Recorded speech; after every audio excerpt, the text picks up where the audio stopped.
The morning of March 14, 1983, began like any other Tuesday in the quiet neighborhood of Chevy Chase, Maryland. Sprinklers hissed across manicured lawns. Station wagons pulled out of driveways carrying men in suits to their government jobs. Children waited at bus stops, lunchboxes in hand, unaware that the world teetered on the edge of nuclear annihilation. Inside the modest two-story home at 4127 Elm Ridge Road, 7-year-old Rebecca Hartley sat cross-legged on her bedroom floor, surrounded by a kingdom of plastic. Her Barbie dolls were arranged in careful social hierarchies. The blonde dreamhouse Barbie reigned supreme. While the newer models formed her court, Rebecca had saved her allowance for months to buy the latest edition, special edition International Traveler Barbie, with a tiny suitcase and passport. She'd received the doll 3 weeks earlier, a birthday present from her mother's colleague at the Department of Commerce. The woman, Mrs. Volkova, had been friendly at office parties, always asking about Rebecca's interests. When she learned Rebecca collected Barbies, she'd insisted on buying her something special from a toy store in Georgetown. Rebecca loved this Barbie. The doll wore a sophisticated navy blazer and carried miniature luggage that actually opened. But this morning, something felt wrong. When she pressed the doll's back, it made a strange clicking sound different from the usual plastic creak. Curious, Rebecca squeezed harder. The Barbie's torso gave way with a soft pop. Inside the hollow body cavity, wedged between the plastic ribs, was a metallic object no bigger than a shirt button. It gleamed silver under her bedroom lamp, covered in tiny grooves and markings she couldn't read. Rebecca turned it over in her small fingers, fascinated. Was this part of the toy? Some kind of battery? She ran downstairs, clutching both the doll and the mysterious object. Her father, Donald Hartley, sat at the kitchen table reading the Washington Post, coffee steaming beside him. At 42, Don was a senior maintenance technician for the General Services Administration responsible for maintaining federal buildings across the Capitol. He'd served in Vietnam as a communications specialist, which left him with a permanent wariness and an eye for anything unusual. "Daddy, look what I found inside my Barbie." Rebecca thrust out her palm. Don glanced up, expecting to see a loose screw or broken spring. What he saw instead made his coffee cup freeze halfway to his lips. The object was cylindrical, precisely machined, with Cyrillic markings etched along one side. Even after 15 years of civilian life, Don recognized Soviet manufacturing. But it was the micro-antenna barely visible, hair-thin, that sent ice through his veins. He'd seen similar devices in classified briefings during the war. Burst transmitters, miniaturized radio equipment used for covert communications. "Honey, where did you get this doll?" His voice remained calm, though his hand trembled slightly as he took the device. "From Mommy's friend, Mrs. Volkova, the nice lady from her office." Don's mind raced. Natasha Volkova, Russian-born naturalized citizen, worked as a trade analyst. His wife, Jennifer, had mentioned her dozens of times.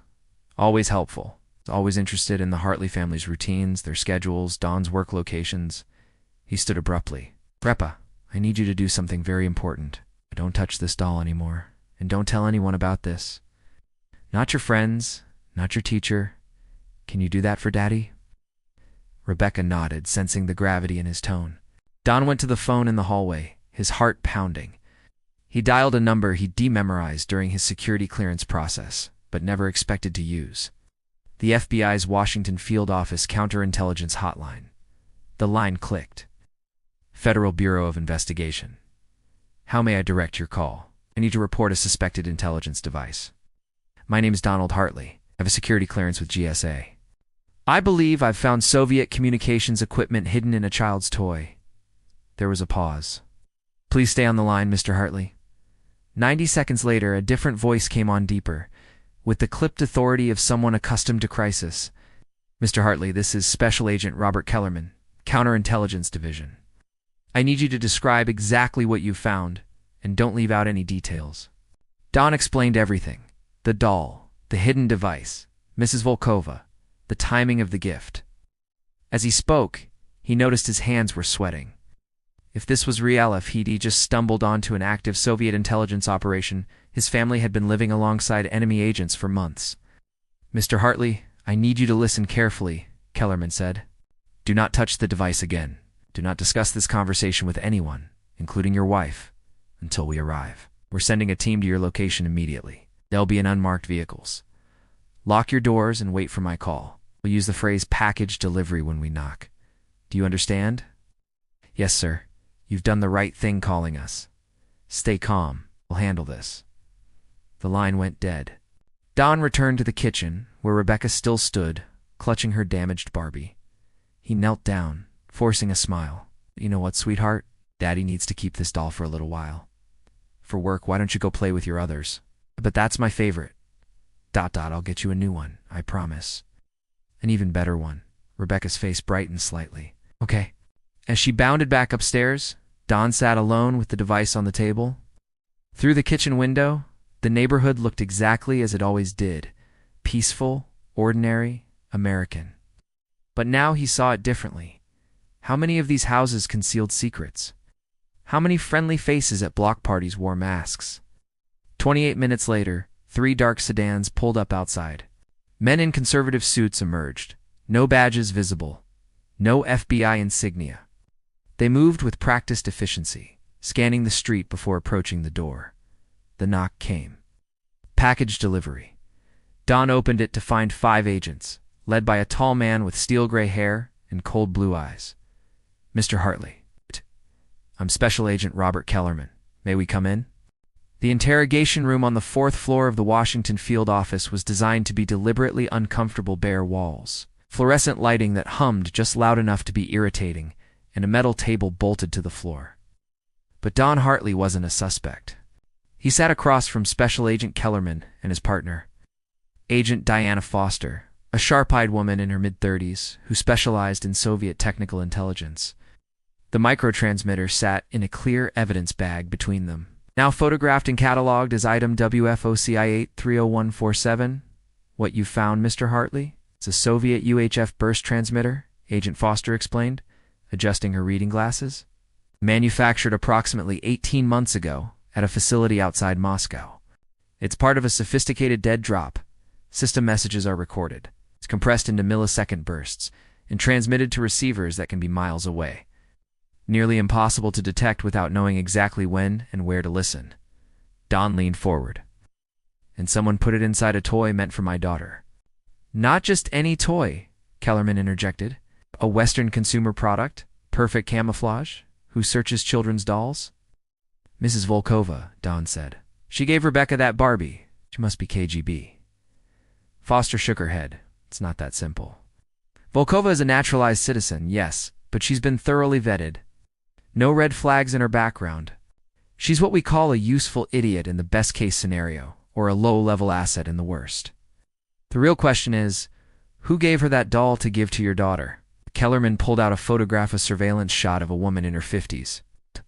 Blonde hair, sharp features, leaving a Georgetown toy store. We pulled credit card records. Volkova purchased the Barbie here at Wonderland Toys on Wisconsin Avenue 3 weeks ago. The store owner confirmed the sale. He remembers her because she was very specific wanted the International Traveler Edition unopened box. So someone at the store modified it? Don asked. We don't think so, Foster replied. The modification was too sophisticated. This required precision machining, electronics expertise, and access to Soviet hardware. We believe the dolls were altered before they reached the store. Someone in the supply chain distributor, warehouse, even the manufacturer compromised the product. Don felt sick.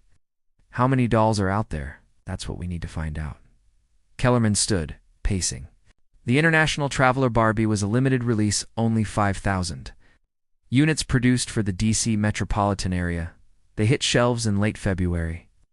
If this is part of a broader operation, there could be dozens of these devices hidden in homes across Washington.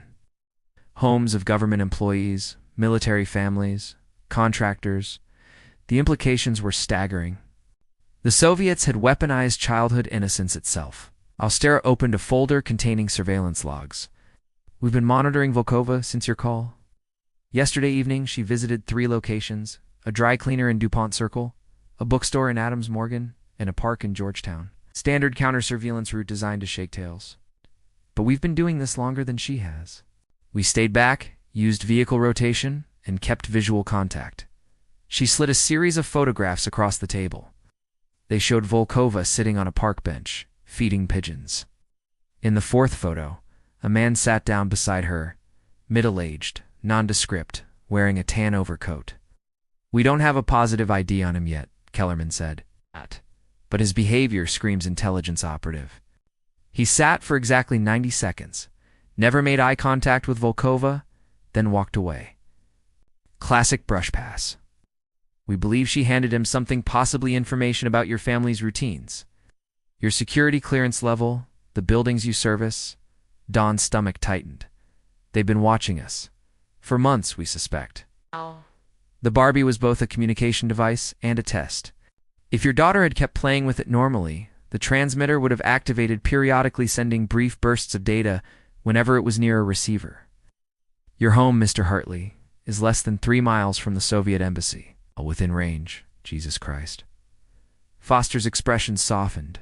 "You did the right thing, Don. May I call you Don? The moment you called us, you disrupted their entire operation. They don't know we found the device. As far as they're concerned, it's still hidden in your daughter's bedroom, transmitting away."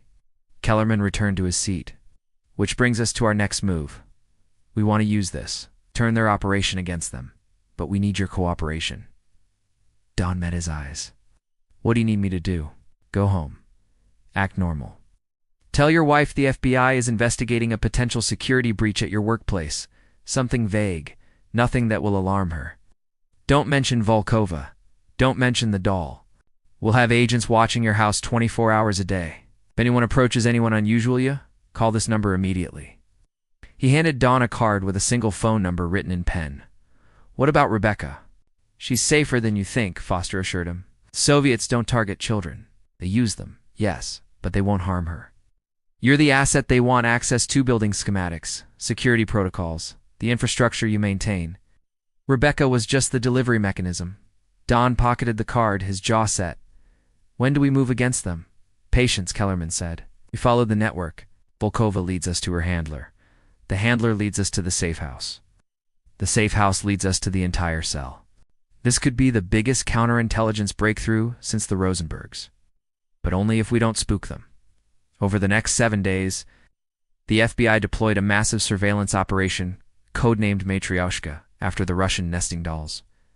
Agents followed Volkova's every movement, photographed everyone she contacted, analyzed her phone records going back 6 months. Meanwhile, technical specialists from the NSA examined the transmitter. They discovered it operated on a frequency reserved for Soviet diplomatic communications. But with a twist, the signals were disguised as radio interference from a local AM station. Brilliant tradecraft. Without knowing exactly what to look for, the transmissions were invisible. On March 21st, the breakthrough came. Volkova made another dead-drop run, this time meeting a different Manodor. With graying temples and the bearing of someone accustomed to authority, FBI photographers captured him from 6 different angles. Facial recognition software ran his image through State Department records, visa applications, diplomatic registries. The match came back within hours. Yuri Volkov, cultural attaché at the Soviet embassy. His diplomatic cover was legitimate. CIA files identified him as a colonel in the KGB's first Chief Directorate Foreign Intelligence Operations. Agent Foster burst into Kellerman's office with the file. "We've got him. Volkov is the handler. He runs Volkova and probably a dozen other assets, if we can follow him." We find the safe house," Kellerman finished. "Get the surveillance teams ready. Full coverage. I want to know everywhere he goes, everyone he sees, every breath he takes." Yuri Volkov understood the rhythm of Washington better than most Americans who lived there. He knew which streets had the fewest cameras, which neighborhoods attracted the least attention, which times of day offered maximum crowd cover. After 16 years in foreign intelligence, Budapest, London, now Washington, he'd perfected the art of invisibility. But he didn't know about the 12 FBI agents who shadowed him in carefully coordinated shifts. Rotating vehicles, using static observation posts, disguised as utility workers and joggers. On the evening of March 22nd, Volkov left the Soviet embassy compound in his personal vehicle, a beige Chevrolet Impala registered under his diplomatic alias. He drove south on 16th Street, then west on K Street, following a route designed to reveal surveillance. He varied his speed, made sudden turns, doubled back on his path. Standard counter-surveillance protocol.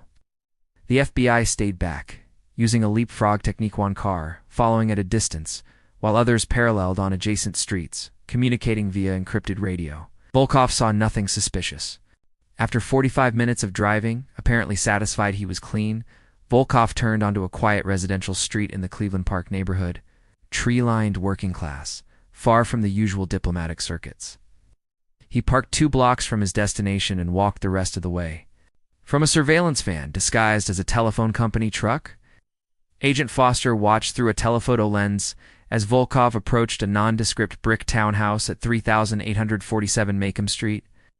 The house looked exactly like its neighbor's white trim, small front yard, mailbox labeled Henderson.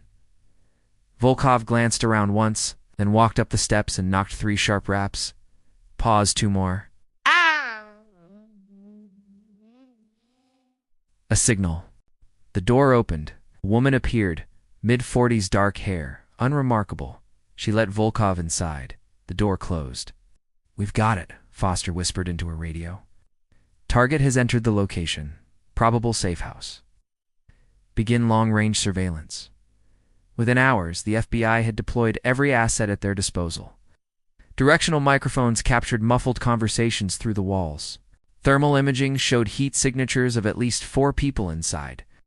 A check of property records revealed the house was owned by a shell corporation registered in Delaware Classic Intelligence Front, but they couldn't move yet, not without probable cause for a warrant, and not without understanding the full scope of the operation. "We need to identify everyone who goes in and out of that house," Kellerman ordered from the mobile command center parked 3 streets away. "Build the network. Then we roll them up all at once." For 2 days, agents watched. They documented license plates, photographed faces, tracked movement patterns. The house operated like clockwork. Visitors arrived at specific intervals, always using the same knock sequence, never staying longer than 30 minutes. On March 24th at 3:47 p.m., something changed. Delivery truck pulled up, Capital Floral Services emblazoned on the side. A young man in coveralls emerged carrying a large box wrapped in brown paper. He knocked on the door using the signal pattern. The same woman answered. She took the box without signing, without any paperwork. The delivery man left immediately. Agent Foster's instincts flared. Run the plates on that truck. Now. The results came back negative. The vehicle was registered to a legitimate flower shop in Arlington. But when agents contacted the shop, the owner confirmed they had no deliveries scheduled for Macomb Street that day. Someone had used a duplicate truck, forged company logos. That wasn't flowers, Foster said. That was a supply drop. Equipment, documents, maybe cash for operations. Kellerman made a decision. We've seen enough. Time to get a warrant. I want search authorization for 3847 Macomb Street. Plus arrest warrants for everyone we've identified entering that location. We move at dawn. That night, in a secure conference room at FBI headquarters, Kellerman briefed a team of 30 agents. Maps of the safe house covered the walls, along with photographs of known occupants. This is a Category 1 foreign intelligence operation, Kellerman began, his voice carrying the weight of the moment. The individuals inside that house are not diplomats protected by immunity. They are illegal operatives in OCS, in Soviet terminology, non-official cover. If captured, the Soviets will deny their existence. They're expendable. He pointed to the map. We hit the house at 0500 hours before sunrise. Primary entry team goes through the front door with a battering ram. Secondary team takes the rear exit. Snipers on adjacent rooftops in case anyone tries to run. These are trained intelligence officers, expect document destruction, possible weapons, and absolute denial of everything. Agent Foster added, our priority is capturing communications equipment, code books, and any lists of assets or contacts. They're running a network as sophisticated as we believe. That house is a treasure trove of intelligence. One of the younger agents raised his hand. What about the Hartley family? Are they still at risk? We've had protective surveillance on them since day one, Kellerman assured him. Once we take down the safe house, that threat ends. The Soviet network in this city will be crippled for years. As the briefing concluded, Kellerman pulled Foster aside. You've done excellent work on this case, Diana. When this is over, when the reports are written, I'll make sure you get the credit. She smiled tightly. I just want to nail these bastards. We will. Tomorrow morning, we send a message to Moscow. Washington belongs to us. The pre-dawn darkness was absolute. No streetlights illuminated. Macomb Street agents had arranged a convenient power outage for the entire block, scheduled as routine maintenance. The only sound was the distant hum of early morning traffic on Connecticut Avenue, a half-mile away. 30 FBI agents, clad in black tactical gear, moved into position with military precision. They'd trained for this. Moment-synchronized watches, hand signals, rehearsed entry procedures. 2 armored vehicles waited around the corner, engines idling softly. Snipers lay prone on rooftops, infrared scopes tracking heat signatures inside the target house. Special Agent Kellerman crouched behind an unmarked van, radio in hand. Beside him, Agent Foster reviewed thermal imaging one last time. For heat signatures inside 3 on the ground floor, 1 upstairs. No unusual movement. The occupants were likely asleep, confident in their security. All units, final check, Kellerman whispered into the radio. Entry Team Alpha, in position, front door. Entry Team Bravo, in position, rear exit. Overwatch, affirmative. Clear line of sight on all windows. Kellerman checked his watch, for 58. He felt the familiar pre-action adrenaline, the same sensation. From his younger days as a Marine in Korea, this was what he lived for at the moment when months of investigation culminated in decisive action. All units, he said, his voice steady. On my mark, 3.2. Go. The battering ram hit the front door with explosive force, splintering the frame. Alpha Team poured through the opening, flashlights cutting through the darkness. FBI, federal agents, hands where we can see them. The first floor was a modest living room couch, coffee table, amateur landscape paintings on the walls. Deliberately mundane. But Alpha Team leader, Agent Marcus Chen, spotted it, immediately a false panel in the wall beside the fireplace, slightly ajar. Behind it, the glow of electronic equipment.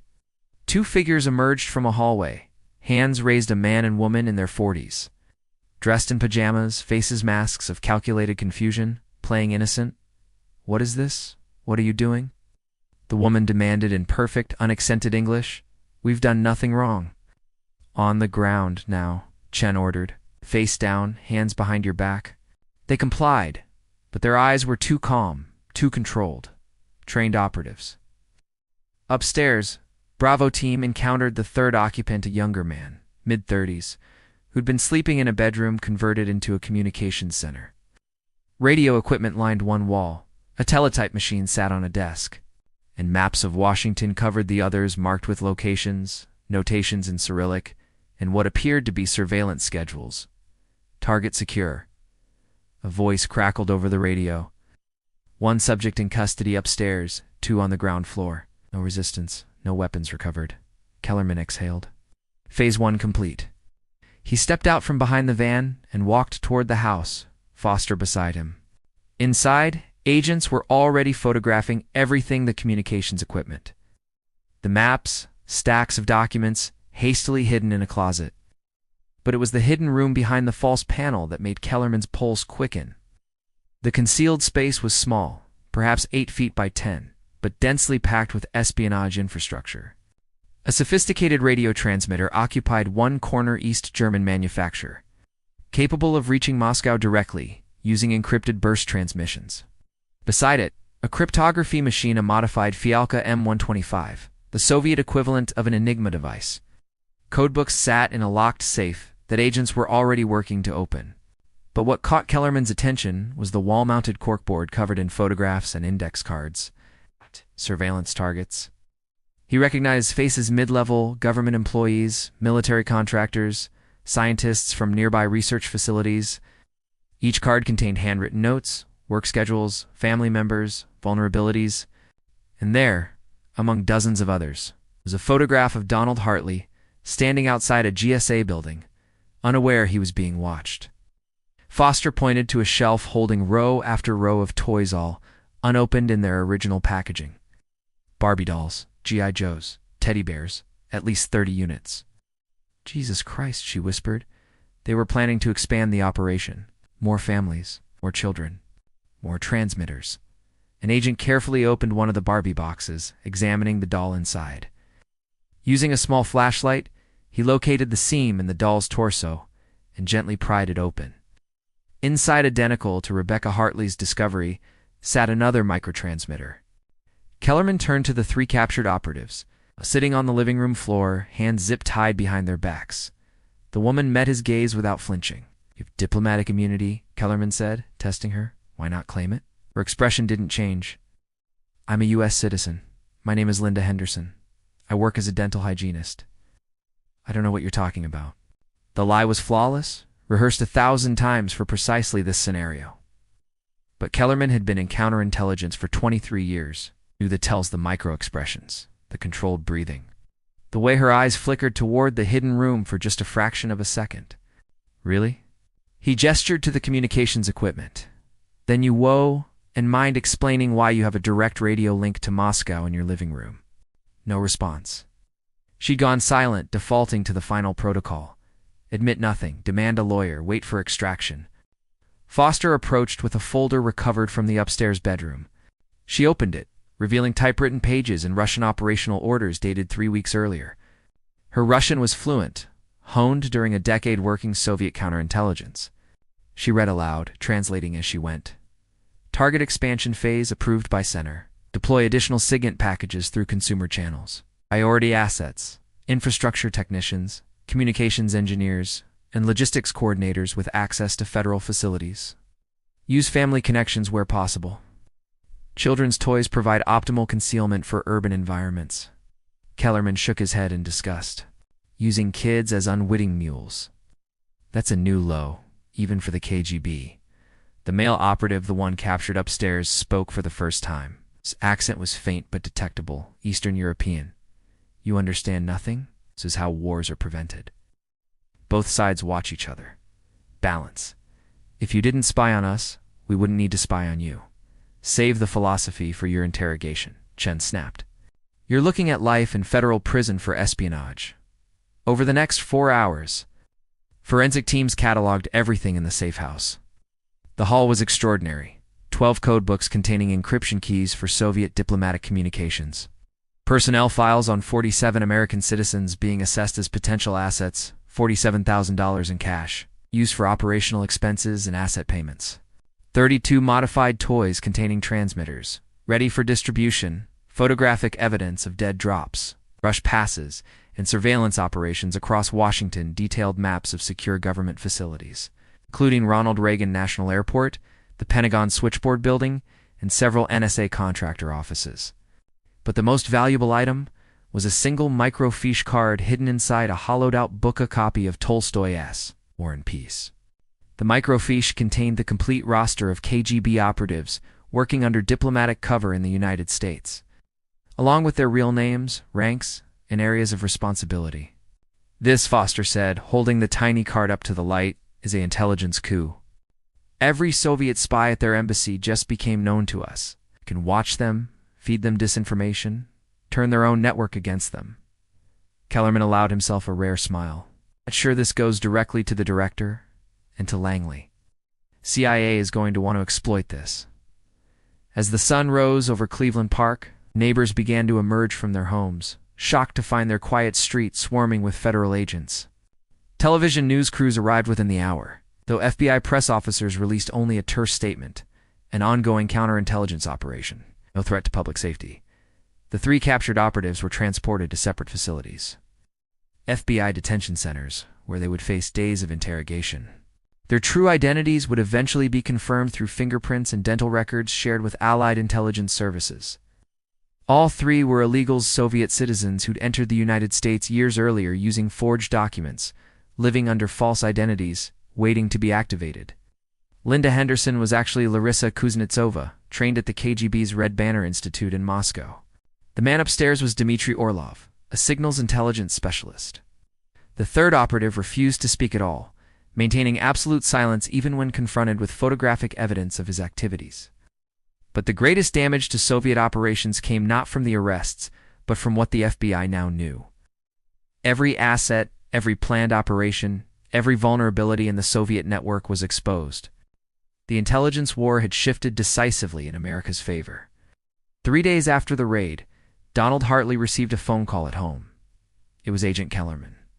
Mr. Hartley, I wanted to personally inform you that the operation is complete. Individuals who targeted your family are in custody. You and Rebecca are safe.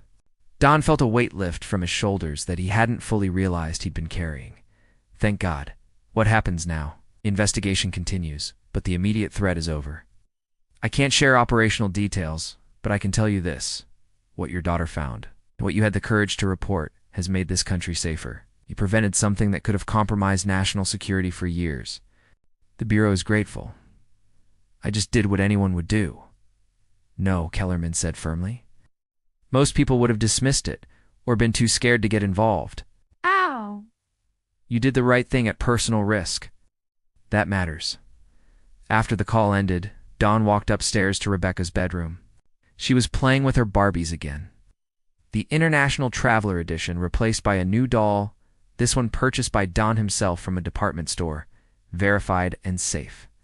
Daddy, did you fix my old Barbie? Rebecca asked, looking up. Don knelt down beside her.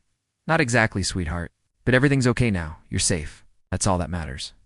Rebecca smiled, already losing interest in the question, her attention returning to her imaginary world.